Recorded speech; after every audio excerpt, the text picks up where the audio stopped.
Assalamualaikum warahmatullahi wabarakatuh. Perkenalkan, nama saya Windy Dunggio dengan NIM A1C221002 kelas A, program studi S1 Keperawatan, Fakultas Keperawatan dan Kebidanan, Universitas Megarizky Makassar. Baiklah, di sini saya akan menjelaskan materi tentang anatomi dan fisiologi sistem kardiovaskuler dengan dosen pengampu Nurse Imran Pasar Escape Encap. Baiklah, di sini saya akan menjelaskan definisi dari sistem kardiovaskuler.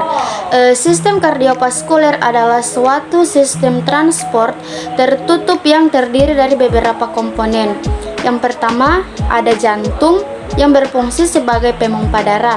Yang kedua, komponen darah berfungsi sebagai pembawa O2 dan nutrisi. Yang ketiga, pembuluh darah berfungsi sebagai media atau jalan dari komponen darah. Selanjutnya yang kita akan bahas pertama yaitu jantung. Di sini ada definisi jantung. Jantung adalah organ otot berongga yang memompa darah melalui pembuluh darah oleh kontraksi berirama yang berulang. Jantung juga salah satu organ tubuh manusia yang berperan dalam sistem peredaran darah. Selanjutnya, anatomi jantung. Di sini ada gambar tentang anatomi jantung manusia. Anatomi jantung manusia terbagi dari beberapa bagian. Yang pertama ada aorta, pembuluh darah balik kava atas, katup pulmoner, katup triskupit, serambi kanan, pembuluh darah balik kava bawah, bilik kanan, otot kapiler, arteri pulmonalis, serambi kiri, katup mitral, katup aorta, bilik kiri, dan arteri koroner. Selanjutnya masuk pada letak dan posisi jantung. Jantung terletak di dalam rongga dada, tepatnya di bawah paru-paru sebelah kiri pada umumnya, dan dilindungi oleh tulang dada atau sternum dan tulang rusuk atau costae. Selanjutnya, ukuran jantung.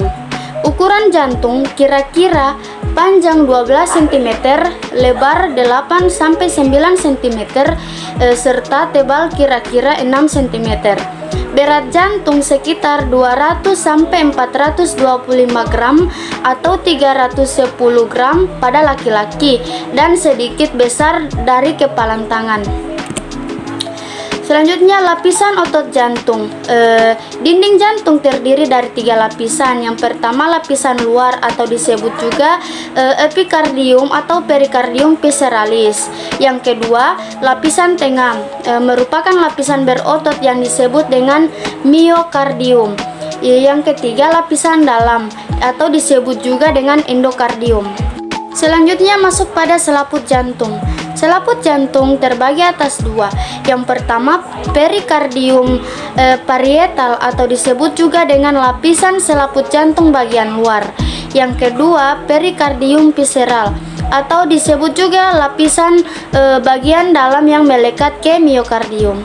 Di antara dari kedua lapisan tersebut terdapat 20 ml cairan perikardium yang berfungsi sebagai pelumas untuk mencegah trauma. Selanjutnya, ruang dalam jantung.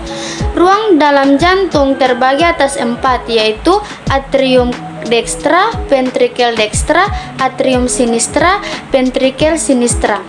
Yang pertama kita akan membahas atrium dextra atau atrium kanan. Atrium kanan yang berdinding tipis ini berfungsi sebagai tempat penyimpanan darah dan sebagai penyalur darah dari pena-pena sirkulasi sistemik yang mengalir ke ventricle kanan. Darah yang berasal dari pembuluh vena cava superior dan vena cava inferior masuk ke atrium kanan. Yang kedua, ventricle dextra atau ventricle kanan. Tebal dinding ventricle kanan hanya 1/3 dari dinding ventricle kiri. Karena beban kerja ventricle kanan jauh lebih rendah dari ventricle sinistra. Fungsinya yaitu menerima darah yang berasal dari atrium kanan, kemudian membawanya menuju ke paru-paru. Yang ketiga, atrium sinistra atau atrium kiri. Atrium kiri menerima darah teroksigenasi dari paru-paru melalui keempat vena pulmonalis. Yang keempat, ventricle sinistra atau ventrikel kiri. Ventrikel kiri menerima darah dari organ atrium kiri serta membawanya menuju ke seluruh tubuh. Pada saat kontraksi, tekanan ventrikel kiri meningkat sekitar 5 kali lebih tinggi dari ventrikel kanan. Selanjutnya masuk pada katup jantung. Katup jantung terbagi atas dua. Yang pertama, katup anterioventricularis atau AP yang memisahkan atrium dengan ventrikel. Yang kedua, katup semilunaris yang memisahkan arteri pulmonalis dan aorta dari ventrikel yang bersangkutan. Saya akan menjelaskan katup yang pertama, yaitu katup anterioventricularis atau AP. Katup anterioventricularis terdiri dari katup tricuspidalis dan katup mitralis. Yang pertama, katup tricuspidalis terletak antara atrium dan ventrikel kanan, mempunyai 3 buah daun katup. Fungsinya menyalurkan darah dari atrium kanan menuju ke ventrikel kanan. Yang kedua, katup mitralis memisahkan atrium dari ventrikel kiri, merupakan katup bicuspidalis dengan 2 buah katup. Fungsinya mengalirkan darah dari atrium kiri menuju ventrikel kiri. Yang kedua, katup seminularis. Katup seminularis terdiri dari katup pulmonalis dan katup aorta. Yang pertama, katup pulmonalis terletak antara ventrikel kanan dan arteri pulmonalis, berfungsi menyalurkan darah dari ventrikel kanan menuju arteri pulmonalis.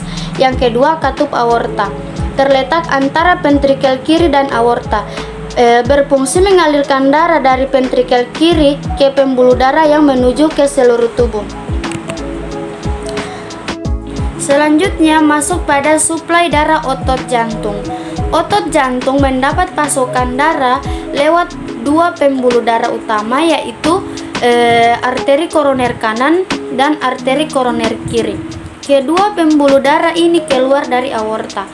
Otot jantung menerima darah dan memompakannya secara berkelanjutan sehingga harus selalu kuat. Otot jantung dipengaruhi oleh arteri koronaria. Otot jantung juga menggunakan 70 sampai dengan 80% oksigen yang dihantarkan melalui arteri koronaria. Yang kedua, kita akan membahas tentang komponen darah. Secara keseluruhan, komponen darah manusia terdiri atas plasma darah, sel darah merah, sel darah putih, trombosit atau keping darah atau platelet. Yang ketiga, kita akan membahas pembuluh darah. Komponen pembuluh darah terbagi atas 5. Yang pertama arteri, kedua vena, ketiga kapiler, keempat venula, kelima arteriol. Yang pertama, saya akan menjelaskan pembuluh darah arteri. Pembuluh darah arteri berfungsi untuk transportasi darah dengan tekanan yang tinggi ke jaringan-jaringan. Arteri juga mempunyai dinding yang kuat, dan pembuluh darah arteri juga yang terbesar adalah aorta. Yang kedua, pembuluh darah vena. Pembuluh darah vena berfungsi sebagai transportasi darah balik dari jaringan untuk kembali ke jantung. Yang kedua, berfungsi untuk mempunyai katup untuk mencegah blood flow atau arus balik darah kembali ke kapiler. Yang ketiga, tekanan darah di vena yang rendah menyebabkan ketidakmampuan dalam melawan gaya gravitasi. Yang keempat, pembuluh darah vena yang ukurannya besar adalah vena cava dan vena pulmonalis. Yang ketiga, pembuluh darah kapiler. Pembuluh darah kapiler adalah alat penghubung antara pembuluh darah arteri dan vena, dan juga tempat terjadinya pertukaran zat-zat antara darah dan cairan jaringan, mengambil hasil-hasil dari kelenjar, menyerap zat makanan yang terdapat di usus, menyaring darah yang terdapat di ginjal. Yang keempat, pembuluh darah penula. Penula merupakan vena kecil yang berbentuk dari kumpulan pembuluh darah kapiler. Penula juga berfungsi menampung darah dari kapiler dan secara bertahap bergabung ke dalam vena yang lebih besar. Yang kelima, pembuluh darah arteriol. Pembuluh darah arteriol adalah cabang-cabang yang paling ujung dari arteri. Arteriol juga berfungsi sebagai katup pengontrol untuk pengaliran darah ke kapiler. Selanjutnya, perbedaan arteri dan vena. Pada pembuluh darah arteri, darah mengandung O2, sedangkan pada pembuluh darah vena, darah mengandung CO2. Pada pembuluh darah arteri, katup terletak pada pangkal nadi, sedangkan pada pembuluh darah vena, katup terletak di sepanjang pembuluh darah. Selanjutnya, dinding tebal dan elastis, sedangkan pada pembuluh darah vena, dinding tipis. Pada pembuluh darah arteri terletak di bagian dalam tubuh atau tersembunyi, sedangkan pada pembuluh darah vena terletak dekat permukaan tubuh. Selanjutnya, pada pembuluh darah arteri meninggalkan jantung, sedangkan pada pembuluh darah vena menuju jantung. Yang terakhir yaitu kuat, dan jika terpotong darah memancar pada pembuluh darah arteri, sedangkan pada pembuluh darah vena jika terpotong menetes. Selanjutnya, lapisan pembuluh darah. Lapisan pembuluh darah terbagi atas 3 lapisan. Yang pertama, tunika intima atau interna, lapisan dalam yang mempunyai lapisan endotel dan berhubungan dengan darah. Yang kedua, tunika media atau lapisan tengah, terdiri dari jaringan otot, sifatnya elastis dan termasuk otot polos. Yang ketiga, tunika adventitia atau eksterna, lapisan luar terdiri dari jaringan ikat yang berguna menguatkan dinding arteri. Selanjutnya, sirkulasi sistem kardiovaskuler. Sirkulasi sistem kardiovaskuler terbagi atas 2 sirkulasi. Yang pertama, sirkulasi sistemik, yaitu sirkulasi yang tersusun dari aliran darah yang berasal dari ventrikel kiri melalui aorta beredar ke seluruh organ dalam tubuh. Yang kedua, sirkulasi paru atau sirkulasi pulmonal. Sirkulasi yang tersusun dari sistem vaskular berasal dari ventrikel kanan yang memompa darah menuju ke paru. Kelas selanjutnya saya akan menjelaskan asuhan keperawatan sistem kardiovaskuler. Di sini saya mengambil kasus pada Nyonya D dengan gangguan sistem kardiovaskuler pada penyakit hipertensi. Pada asuhan keperawatan terbagi atas 5 bagian. Yang pertama, pengkajian, yang kedua diagnosa, yang ketiga intervensi, yang keempat implementasi, yang kelima evaluasi. Yang pertama, pengkajian. Pengkajian telah dilakukan pada Nyonya D dengan hipertensi. Dengan hasil, Nyonya D memiliki riwayat hipertensi namun tidak tahu bagaimana cara pengobatannya. Saat ini Nyonya D merasa pusing, nyeri ada di bagian tengkuk dan leher, serta sulit tidur dan sering terbangun di malam hari karena nyeri yang dirasakan. Yang kedua, diagnosa keperawatan. Diagnosa keperawatan yang didapatkan pada Nyonya D dengan hipertensi disesuaikan dengan teori dan kondisi klien pada saat itu. Berjumlah 3 diagnosa keperawatan, yaitu nyeri berhubungan dengan agen cedera, biologis atau penyakit.